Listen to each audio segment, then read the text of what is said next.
মধ্যপ্রাচ্য সফরের শেষ দিনে সংযুক্ত আরব আমিরাতে পা রাখলেন মার্কিন প্রেসিডেন্ট ডোনাল্ড ট্রাম্প।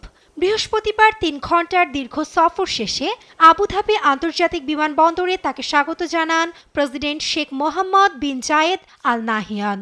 পরে নান্দনিক প্রেসিডেন্ট প্যালেস কোয়াসার আল ওয়াতানে ট্রাম্পকে দেওয়া হয় রাজকীয় অভ্যর্থনা। দুই নেতার বৈঠকে যুক্তরাষ্ট্র ও সংযুক্ত আরব আমিরাতের মধ্যে ক্রমবর্ধমান সম্পর্কের প্রশংসা করেন ট্রাম্প। এ সময় যুক্তরাষ্ট্রে আগামী 10 বছরে সংযুক্ত আরব আমিরাতের কৃত্রিম বুদ্ধিমত্তা খাতে 1.4 ট্রিলিয়ন মার্কিন ডলার বিনিয়োগের প্রতিশ্রুতিকে স্বাগত জানান রিপাবলিকান এ নেতা। 1.4 ট্রিলিয়ন ডলারের বিনিয়োগ বিষয়ে কথা বলতে কয়েক সপ্তাহ আগে ওয়াশিংটনে এসেছিল প্রতিনিধি। সংযুক্ত আরব আমিরাতকে ধন্যবাদ। আমরা এ বিষয়ে কঠোর পরিশ্রম করব। আমার কোনো সন্দেহ নেই যে সম্পর্কটি আরো বড় এবং উন্নত হবে। এ সময় প্রেসিডেন্ট শেখ মোহাম্মদ বিন জায়েদ আল নাহিয়ান জানান, বিশ্বব্যাপী শান্তি ও স্থিতিশীলতা এগিয়ে নিতে যুক্তরাষ্ট্রের সঙ্গে এক হয়ে কাজ করতে প্রতিশ্রুতিবদ্ধ তার দেশ।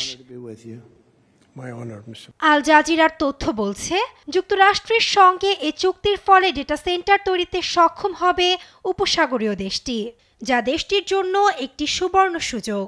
যদিও সংযুক্ত আরব আমিরাতের ডেটা সেন্টারে কোন এআই চিপ অন্তর্ভুক্ত থাকবে তা নিয়ে স্পষ্ট করেনি দুই দেশই।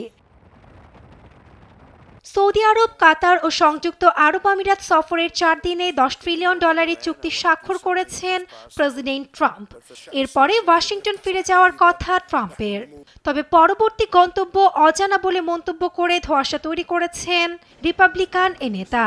গণমাধ্যমের ইঙ্গিত, ইউক্রেন নিয়ে আলোচনার জন্য ইস্তাম্বুলে থামতে পারেন ট্রাম্প। 4 দিনের উপসাগরীয় সফরে বেশ কিছু চুক্তিতে স্বাক্ষর করেছে ডোনাল্ড ট্রাম্প। যে তালিকায় আছে যুক্তরাষ্ট্রের সঙ্গে কাতার এয়ারওয়েজের 210টি বোয়িং জেট কেনার চুক্তি, সৌদি আরবের পক্ষ থেকে যুক্তরাষ্ট্রে $600 বিলিয়ন বিনিয়োগ ও $142 বিলিয়ন মূল্যের মার্কিন অস্ত্র কেনার প্রতিশ্রুতি। নাসরিন আক্তার, নিউজ ডেস্ক, দেশ টিভি।